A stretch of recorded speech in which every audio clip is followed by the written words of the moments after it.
Student, hope you all are fine, staying at home and religiously following the norms of the lockdown. Though it is a very difficult phase, but it will not last long. Till then, give your maximum attention and maximum time to your studies. With this, let me take up your next topic, cause-effect relationship, which is also called the theory of causation.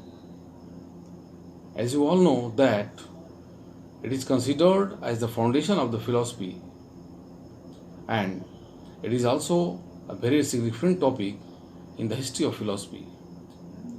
Students,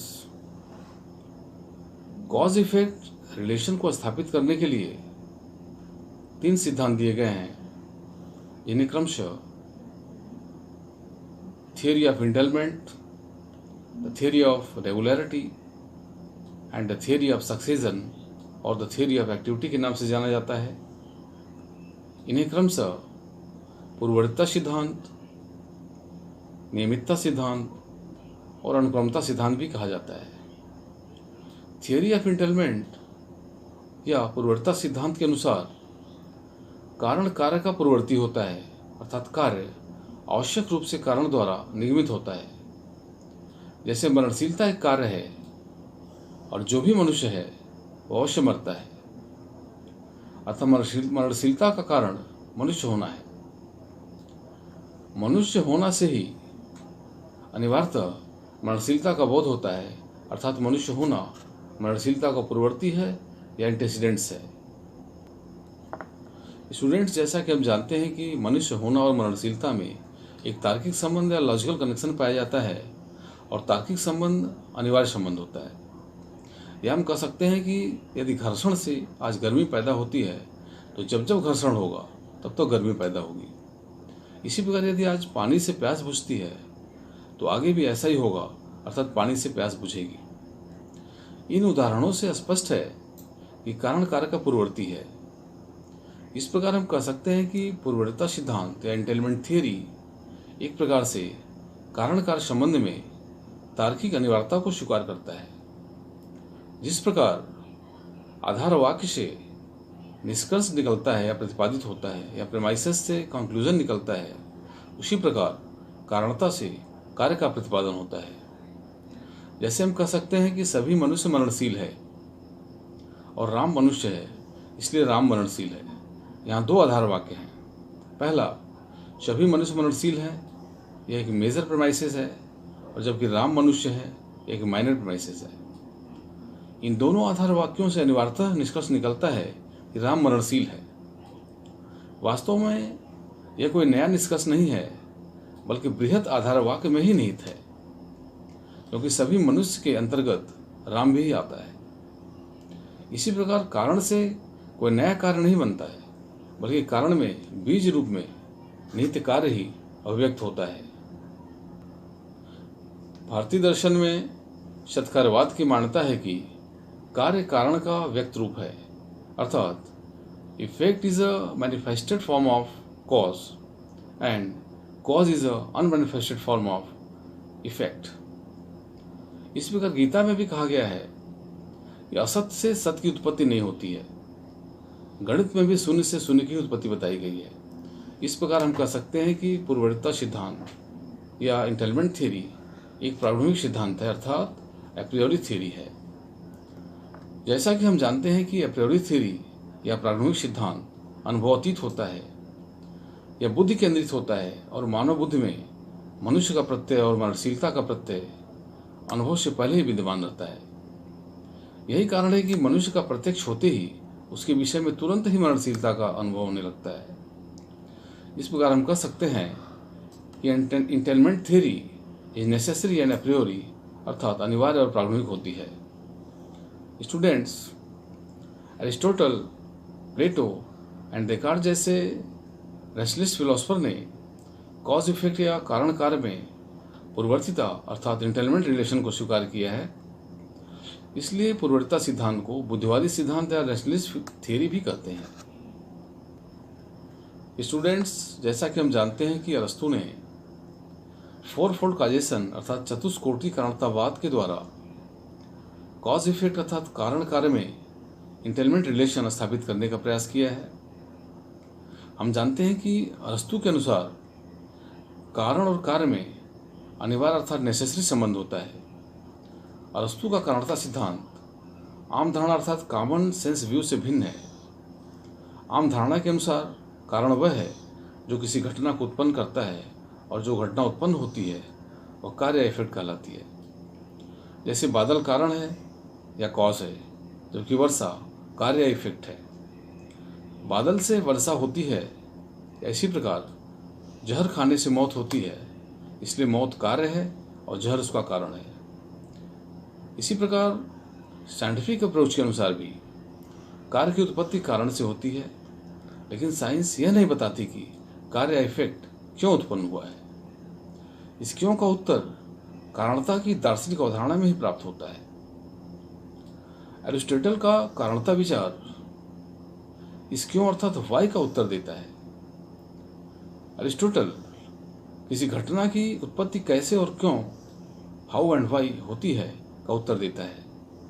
अरस्तु कहता है कि काज वह है जिसमें हेतु अर्थात reason सन्निहित होता है। कारण समय की दृष्टि से कार्य का पूर्ववर्ती है। It means from the point of the view of time, cause is a antecedent of effect, and from the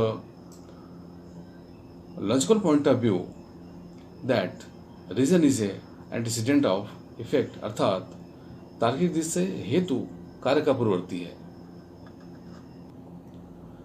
Aristotle के अनुसार हेतु अर्थात रीजन का समय की दृष्टि से पूर्ववर्ती होना आवश्यक नहीं है, क्योंकि इसका संबंध प्रयोजन या लक्ष्य होता है।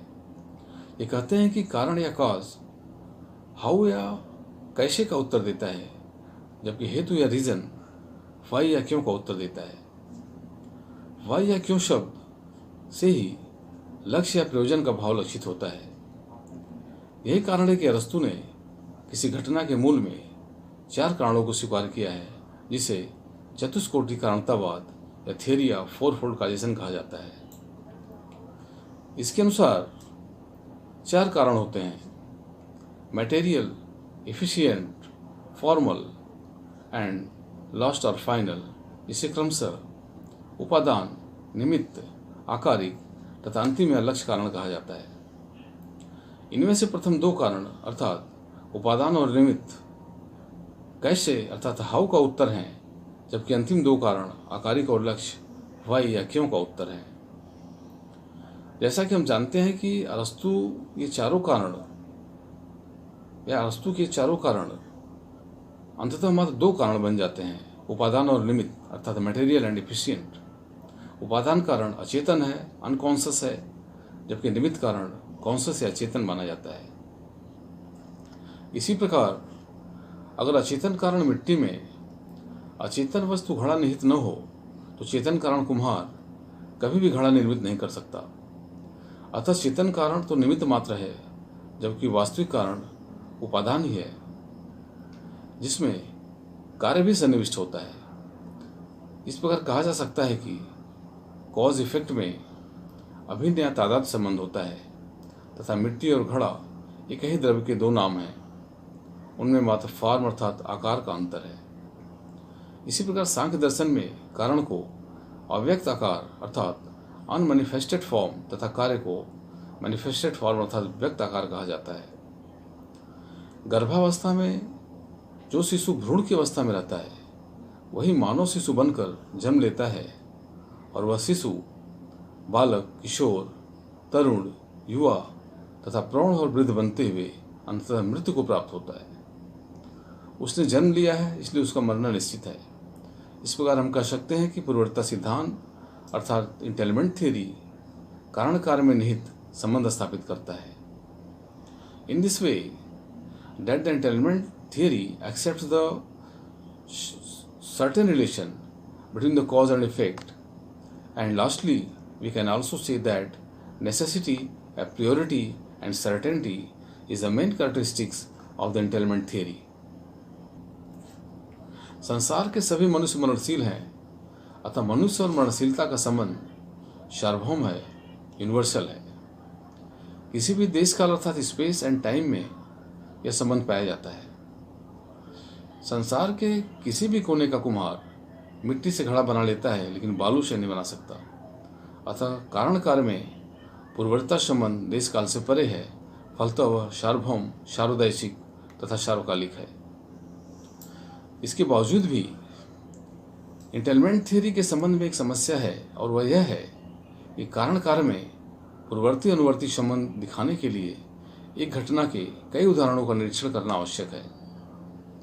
जैसा कि हम जानते हैं कि निरीक्षण करना इंद्रियानुभव है, और इंद्रियानुभव के बिना पूर्ववर्ती सिद्धांत को स्थापित नहीं किया जा सकता। और ऐसी स्थिति में यह प्रारंभिक अर्थात एप्रियोरी न रहकर इंद्रियानुभविक अर्थात ए पोस्टेरियरी हो जाएगा, और पूर्ववर्ती सिद्धांत अर्थात एंटेलमेंट थ्योरी धराशायी हो जाएगी। AC इविंग्स ने अपनी पुस्तक the fundamental questions of philosophy में एंटेलमेंट थ्योरी के संबंध में कुछ आपत्तियां उठाई हैं। इनका मानना है कि अपने दैनिक अनुभव में हम पाते हैं कि जल में शीतलता तथा अग्नि में उष्णता या गर्मी पाई जाती है। यदि हम जल से अग्नि उत्पन्न करना चाहें तो यह संभव है। उसी प्रकार रोटी से भूख मिटती है, न कि कंकड़ से। जैसा कि हम जानते हैं कि भूख का मिटना और रोटी तथा अग्नि का न जलना और जल में कोई कार्य कारण संबंध नहीं है। इसी प्रकार अग्नि बालू या इस तरह की अन्य वस्तुओं से भी उत्पन्न नहीं होती, न कि मात्र जल से ही। अतः कारण कारण में तार्किक अनिवार्यता या लॉजिकल नेसेसिटी नहीं पाई जाती है। साथ ही किसी कार्य के संपूर्ण कारण को जानना असंभव है। जैसे दुर्घटना होने से किसी की मृत्यु होती है तो उसकी मृत्यु का कारण दुर्घटना को ही माना जाता है, लेकिन दुर्घटना होने के बावजूद भी मनुष्य तब तक जीवित रहता है जब तक उसकी सांसें चलती रहती हैं। इस प्रकार हम कह सकते हैं कि सांसों का नहीं चलना अर्थात हृदय गति का बंद होना मृत्यु का कारण है, न कि दुर्घटना होना। अतः दुर्घटना और मृत्यु में अनिवार्य संबंध नहीं हो सकता। निष्कर्षतः यह कहा जा सकता है कि पूर्ववर्ती सिद्धांत अर्थात एंटेलमेंट थ्योरी संगत सिद्धांत नहीं है। Students, today we discussed about the theory of entailment, which is a part of the theory of causation. In our next lecture, we will talk about the theory of regularity, which is also a part of the theory of causation. Until then, stay home, stay safe. Thank you.